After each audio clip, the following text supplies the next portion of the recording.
Y'all know how I feel about Joe Biden. I voted for Joe Biden because I thought he was safer than Trump. I still do. I have zero regrets about voting for him, but my concern is with this upcoming presidential election. I would say, shit, even like a month ago, I was very certain in my belief that Joe Biden, no matter what, would be able to beat Donald Trump. And at this point, I gotta be honest, I'm not too sure about that anymore. And the thing that has really changed my view on this whole thing is Joe Biden's unwavering support for Israel. What's really concerning to me is the amount of people that are like, oh, we need to vote blue no matter who. You need to look up Project 2025. And you know what? I did have the same mindset. I did, unfortunately. But then I actually looked up Project 2025, and it's literally what's happening in our country right now. Like, literally, if you go and look at Project 2025, all the things that you'll read is similar shit that's happening in our country right now. So I'm sorry, Project 2025 is not going to scare me in voting for genocide show. Sorry. You need to find a better tactic, babe. Thank you. I cannot vote for Joe Biden in good conscience. The DNC needs to figure something else out. Americans, the United States citizens will say, well, if you don't vote for Biden, that's giving a vote to Trump. Well, why do you not want me to vote for Trump? Because you're afraid? Because you're afraid of being treated the way that all of these other countries have been treated over decades and decades from our country and our government? That's being a coward. If y'all see a video like this creator's, report it. And I'm not pushing this content on my page. I was duped by the Free Palestine hashtag, and that's why I watched it all the way through. Stop telling people not to vote in 2024 while promoting the freedom of Palestine. Do you not realize how backwards that is? Because congratulations, let's say you get 66 million views and they're all in your state. Let's say you managed to convince 30% of voters to vote for a third party, and the rest of the votes are split between Democratic and Republican. Guess what? The Electoral College now has the right to say, well, they probably wanted a Republican, because the mere existence of an Electoral College acts directly in the disinterest of a democracy. Boy, oh boy, oh boy, oh boy, oh boy. I gotta tell you guys, the left are eating themselves. They're eating themselves over this issue of Israel and Palestine, because as many of you guys know, a lot of people on the left, and there's also some people on the right as well too. Let's not get it twisted, but mostly people on the left, they're very overtly pro-Palestine, right? They side with the Palestinians in this conflict with Israel. We've seen the protests. They have stormed the Capitol. Okay, we witnessed an insurrection at the hands of these people. And because of their support for Palestine, okay, in this conflict against Israel, they're backlashing against Joe Biden, right? Because they feel like Joe Biden is too pro-Israel, and he is in support of the imminent ground invasion of Gaza, that these people, hey, they think that is going to be very, very, very bad news for the Palestinians, okay? And me personally, I'm praying for peace, okay? I'm praying for peace on both sides, because you have Muslims, Jews, and Christians that are tragically losing their lives. And I hope that somehow, some way, we can find peace in this conflict, okay? However, I am more concerned about America, okay, and American interests, and I do hope that we do not get dragged into World War III. But with that being said, again, this issue is fracturing the left, okay? It really is. There are a lot of people that are coming out and say, I'm not going to vote for Joe Biden because of this.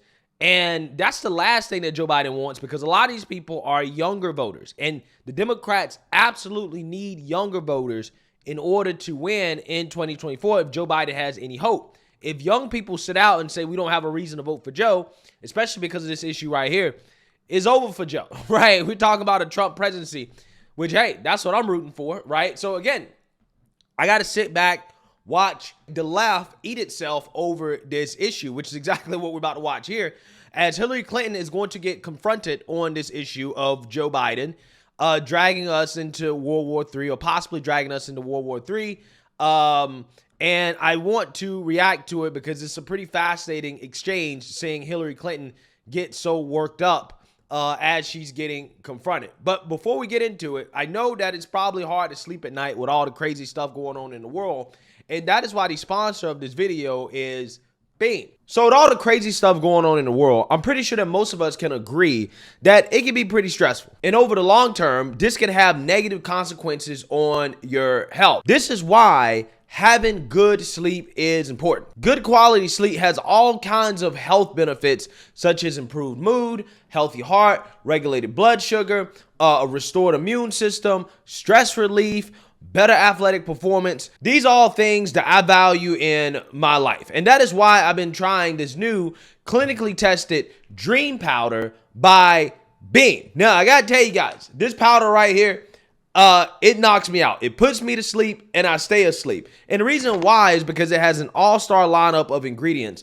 For example, like apigenin, reishi, magnesium, theanine, and melatonin. Now, here's how I take this product. Now, this comes in a powdered form, and the Dream Powder that I have has a cinnamon cocoa flavor that you can use to make a hot cup of cocoa before you go to sleep using just water, hot water, or milk. Now, me personally, I have a cheat code. Okay, I need a lot of protein, so I actually use a protein milk, and I mix it together, and then I enjoy it while relaxing before going to sleep. And then next thing I know, I get real drowsy, my eyes get heavy, and I'm out like a light, okay? I'm out like a light, and I stay out. It's amazing, right? It really is. It has helped me get better quality sleep, which has contributed to better energy, having to take less caffeine, better performance in the gym, better mental clarity.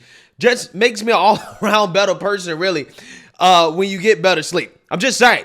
So if you want to get better quality sleep with this powerful Dream Powder formula, you can subscribe and save to get 20% off, plus an additional 15% off, and a free frother when you use my discount code BCP or the QR code on the screen at shopbeam/bcp.com.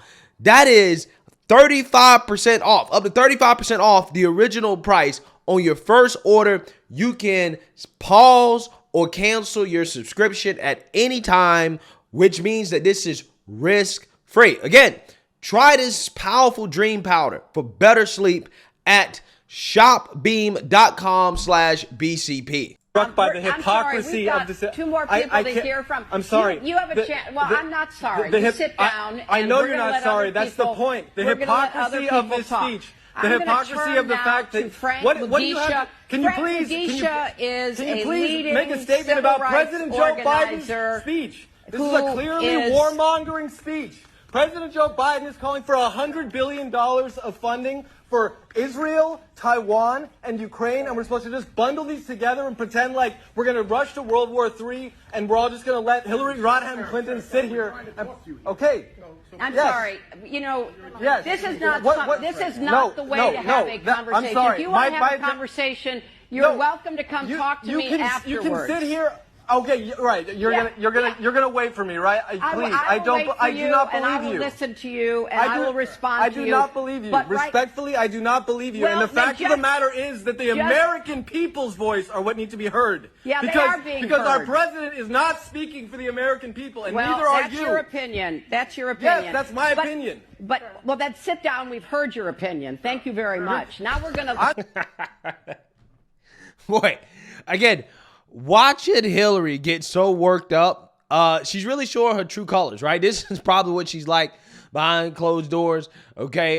You can see the demeanor, you can see the attitude, which, hey, you know, in this situation, I guess you can say that it's kind of warranted considering how you have this guy that is essentially calling her out for supporting Joe Biden and his foreign policy. Now, again, you know, I think at the very least, we should all agree that, you know, to me personally, I don't really want to see us sending money overseas, dragging us into deeper foreign conflicts, right? And, you know, the fact that Joe Biden is already asking for $100 billion when this country is 30-some trillion dollars in debt, and we've already given billions of dollars in aid to these countries, it does kind of rub me the wrong way. What also rubs me the wrong way is the fact that it's bundled into one package and they don't want to have a debate, right? Let's not debate the merits of sending money to Taiwan, right? And what that means. Let's not debate the merits of sending money to Israel and what that means, or sending money to Ukraine and what that means, based off just their individual situations. No, we got to bundle it all together, right? And if you don't agree with it, then you must hate Israel, or you must hate Ukraine, or you hate Taiwan. That's how this goes, right?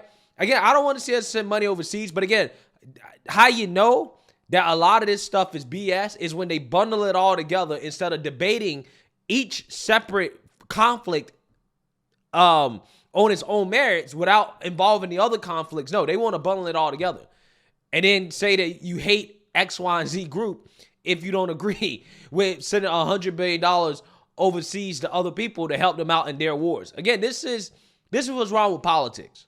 I'm not going to sit down. I'm not going to stop. I'm not going to stop working on behalf of human rights. I'm going to exercise my free speech. But it's not free speech when you are disrupting everybody else's opportunity to speak. Well, I hope that Hillary speaks out when the next leftist group of college students stops a conservative from speaking on campus.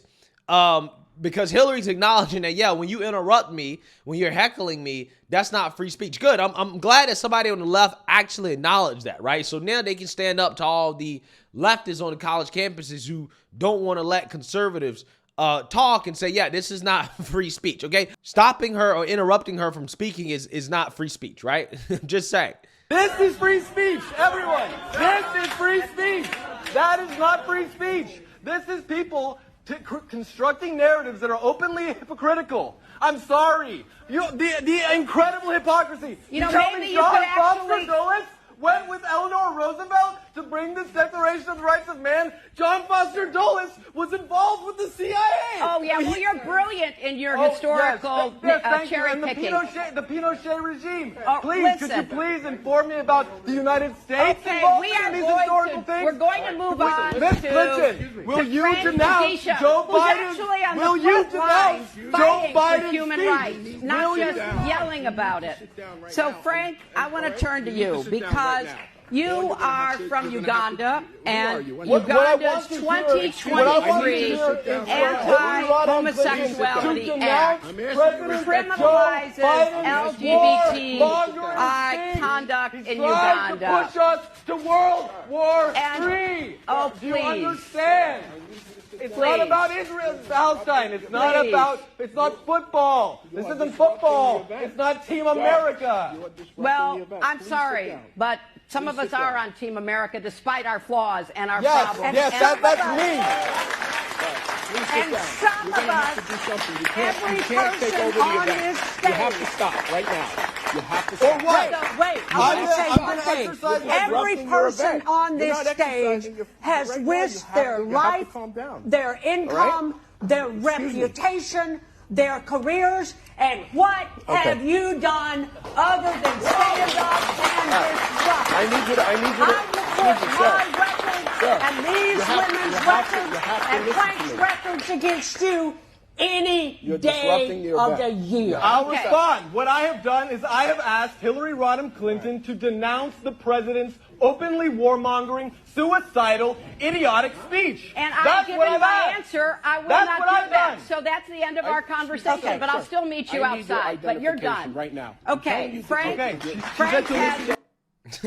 Yeah, so you see that, you heard that. Okay, again, I'm not sure exactly what side of the political aisle this guy is on. Okay, if I had to guess, I would probably say that he's probably on the anti-war left, right? Because that's what you tend to see is anti-war leftists that have heckled people like, Jamal Bowman, AOC, Hillary Clinton, Chuck Schumer. Like, they've heckled the left in regards to the neoliberal foreign policy that they continue to endorse when it comes to dragging us into these wars. Particularly, they've been very vocal about Ukraine. Again, if you watch somebody like Jimmy Dore, he's against the U.S. involvement in the war in Ukraine.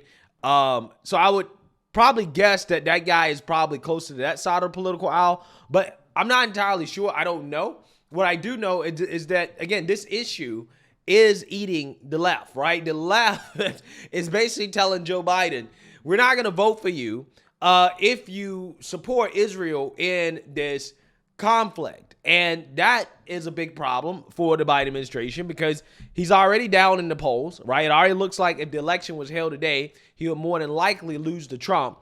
And again, this situation is not necessarily helping him. And it's just fascinating to see, again, the left crumble under its own weight because, again, they built a coalition of people who clearly don't agree with each other on a lot of issues, who clearly are at conflict with each other on a lot of issues, but they all kind of come together around identity politics against the white man, right? And you're kind of seeing how that is imploding right in front of our face. So again, it's truly fascinating stuff. Let me know what you guys think. Make sure you like, comment, and subscribe. Most importantly, share a Black conservative perspective. Peace.